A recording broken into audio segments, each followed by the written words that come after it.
আজকে যেহেতু আপনাদের ভাইয়ার ছুটি শেষ, তো কালকে রাত্রে আমরা চলে এসেছিলাম। রাত্রে বাসায় আসার সময় অনেক লেট হয়ে গিয়েছিল যেহেতু আমরা ঘুরতে গিয়েছিলাম।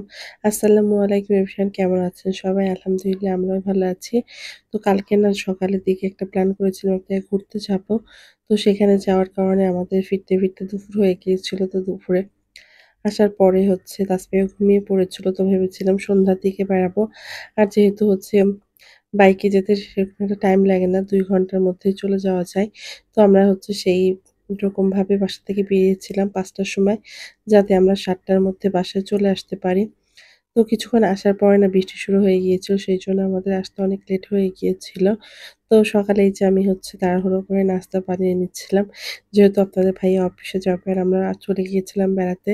তো রুটি হচ্ছে আমি ফ্রোজেন করে রেখে যেতে পারিনি। কারণ হঠাৎ যেহেতু আমরা চলে গিয়েছি।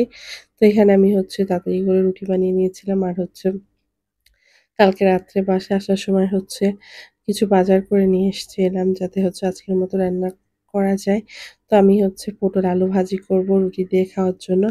আর হচ্ছে আম্মু আপুদের বাগানের হচ্ছে পুঁইশাক দিয়ে দিয়েছিল। ভাবলাম ওটা হচ্ছে মিষ্টি কুমড়া, চিংড়ি মাছ দিয়ে রান্না করব। তো এখানে হচ্ছে আপনাদের ভাইয়া তাসফিয়া এখনো ঘুমাচ্ছে। আমি সকাল ঘুম থেকে উঠে পড়েছি। কারণ আমার যদি একটু লেট হয় ওই ঘুম থেকে উঠতে তাহলে আপনাদের ভাইয়ার সকালে নাস্তা না করেই চলে যাবে। আমি তাড়াতাড়ি উঠে এগুলা করে নেই। তারপর হচ্ছে এদিকে আমি হচ্ছে রুটিগুলো বানিয়ে নিয়েছি, বানাইনি। মানে একবার খাওয়ার মতোই বানিয়েছিলাম। কারণ হচ্ছে টাইম ছিল না যেহেতু হাতে। তো ভাবলাম পরে হচ্ছে বেশি করে বানিয়ে রাখবো। তো এই যে এদিকে হচ্ছে ভাজি করে আপনাদের ভাইয়াকে খেতে দিয়ে দিয়েছিলাম। তো খাওয়া-দাওয়া শেষে আপনাদের ভাইয়া অফিস চলে গিয়েছে। তারপর আমি রান্না করব। তো এখানে যে পলিথিনের ভিতরে ছিল পুঁইশাক আমি আর বের করিনি। মানে রাত্রে মনে ছিল না। তো এদিকে হচ্ছে আমি যে মিষ্টি কুমড়া দিয়ে পুঁইশাক রান্না করব। তো মসলার ভিতরে আমি চিংড়ি মাছ আগেই দিয়ে দিয়েছিলাম।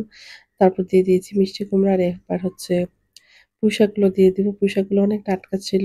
তো সেইজন্য আম্মুকে বলেছিলাম যে হচ্ছে আমি পুঁইশাক করব, নিয়ে যাব। তো আম্মু হচ্ছে রান্না করে দিতে চাইছিল। মানে আম্মু ভাবছিল আমরা হয়তো কালকে থাকবো। কিন্তু আপনাদের ভাইয়ার তো অফিসে ছুটি শেষ হয়ে গেছে সেজন্য চলে আসতে হয়েছে। যদি ২-১ দিন ছুটি থাকতো তাহলে হয়তো আরো ২-১ দিন থাকতে পারতাম। তো যাই হোক বাসায় চলে আসার পরেই যে আমার রান্না-বান্না শুরু করে দিয়েছি।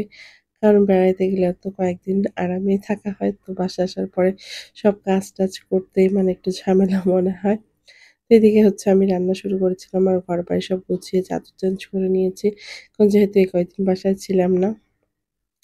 আর এটা হচ্ছে আমার পছন্দের তরকারি। তো আম্মু ফোন দিয়েছিল, কথা বলছিলাম। আর এইদিকে যে আমার পুঁইশাক রান্নাটা হয়ে গিয়েছে। তো এভাবে পুঁইশাক দিয়ে চিংড়ি মাছ, মিষ্টি কুমড়া খেতে কে কে পছন্দ করেন কমেন্ট করবেন। আজ এই পর্যন্তই। আল্লাহ হাফেজ।